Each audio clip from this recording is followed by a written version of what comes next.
We're here with Morgan Brittany on UltimateDallas.com. Morgan, you obviously, Ultimate Dallas celebrating its 15th anniversary. I know. And Colin said that you were one of the first interviews for the website. Yes. Did you think that when you joined Dallas back when you went on the air that, obviously you came on such an iconic show. Had you been watching it? I had not been watching the show when I got cast as Catherine. I really didn't know a whole lot about Dallas, except a lot of people said to me, you'd be really good on that show. And I thought, I'm going to have to start watching it. And the funny thing was, I had just gotten married, and I got a call from my agency, and they said they're adding a new character to the show, Pam's sister, and they want you to go out on the audition. So I went out on the audition, and it was a cattle call because they didn't know what they wanted. They had no idea. And I didn't really give it a whole lot of thought. But then the next thing I know, I'm cast on the show. I think it's the eyes, like Donna Mills. You have those eyes that really... Larry Hagman, he used to call me wolf eyes, and he'd be in the middle of a scene with me, and he'd forget his line. He'd forget his dialogue, and he's going, I'm sorry, I got lost in your eyes. Now, did you expect that all these years later we'd still be talking about Dallas? I knew that it was an iconic show. I knew it when I was working on it because of the Who Shot JR phenomenon that was so huge, and everywhere in the world it was just exploding. So I knew it was an important project, even when I was working on it. But when it ended, I thought, well, okay, it ended. Maybe they'll do a movie, maybe they'll do reunions, but I never thought they'd come back with a new show. And obviously you've been watching the show. Yes. From all your comments and other interviews, you seem to have a vast knowledge. Did you watch the original show after you left, too?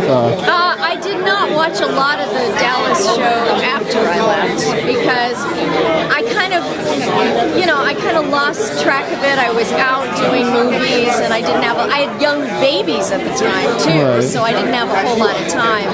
But I know where everything is pretty much. Yeah, and how have you found the new series? I like it. I like it a lot. I think they're very true to it. Is it unprecedented that something would be off for 21 years? I mean, you have the remakes like Charlie's Angels and all the bad That's things. That's a new cast. Right. Is this unprecedented that they've, like a 21-year hiatus? It is. I think it was very, very brilliant the way they did it as well. To bring back the next generation, but to also include the original cast members as well. I think that was a brilliant move because you have all that fan base from the original show that still loves the show. Right. And then you have the new generation, which has a whole new fan base. So it was very smart to do. And how do you find the new generation as far as acting? I like it.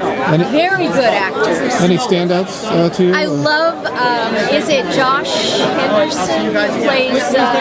John Ross? John Ross. Yeah, we joke, having the same first name, we joke. Yes, so, he's so good. He just had a birthday the other day. I know, I saw it on Facebook. Oh, okay. Yeah, he's really good, and I like the way that they're playing the characters. They're being very true to what they should be, and they're very good.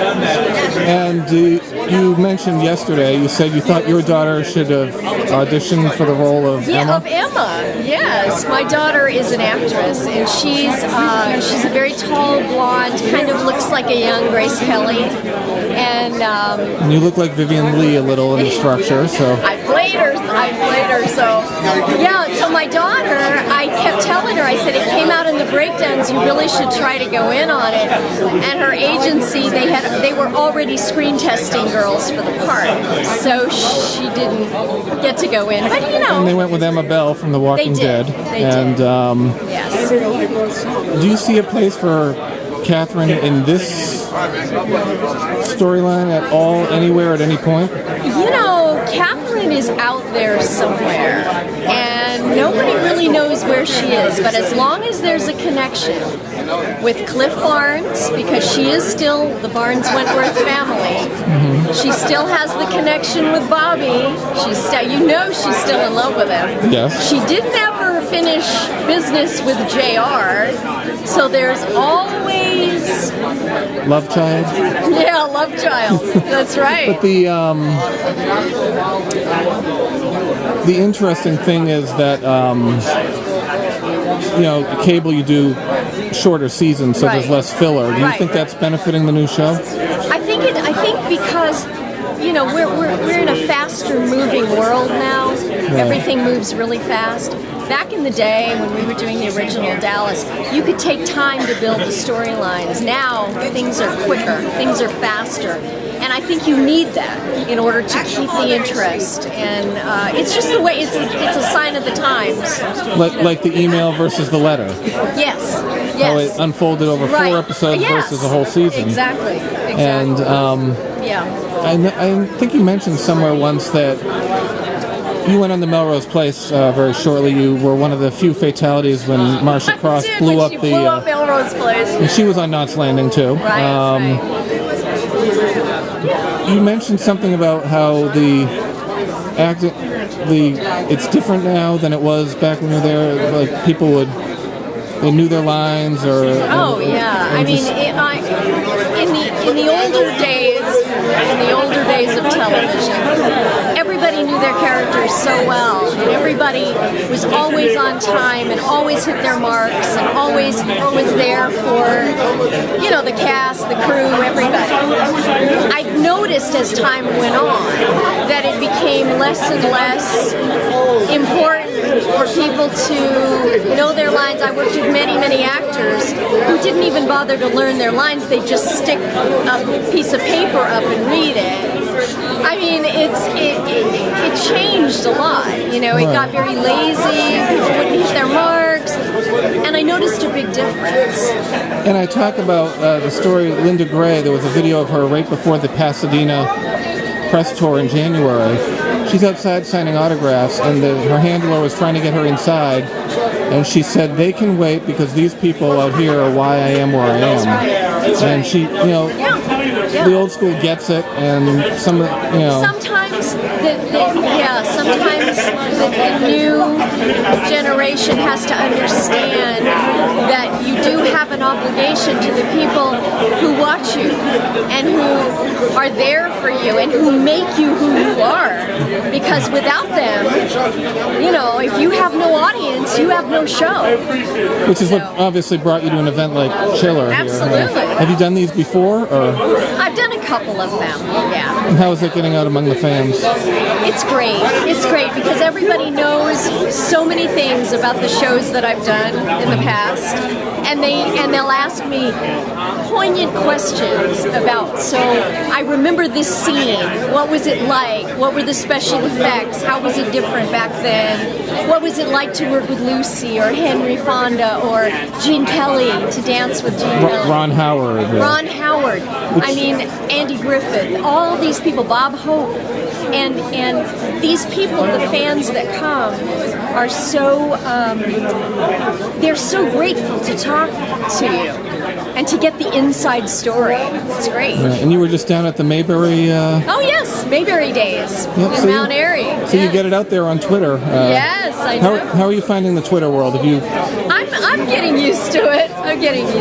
There's a lot of fans on there that have started a campaign to bring Catherine back to Dallas. Right. That's how I found you. And right. Obviously Halloween's coming up, and Hitchcock is big at Halloween. They just had that movie about him and Tippi Hedren. The Girl. Yes. You saw that. I did. And you were in The Birds. It was very, very good. Very true. Yes. So,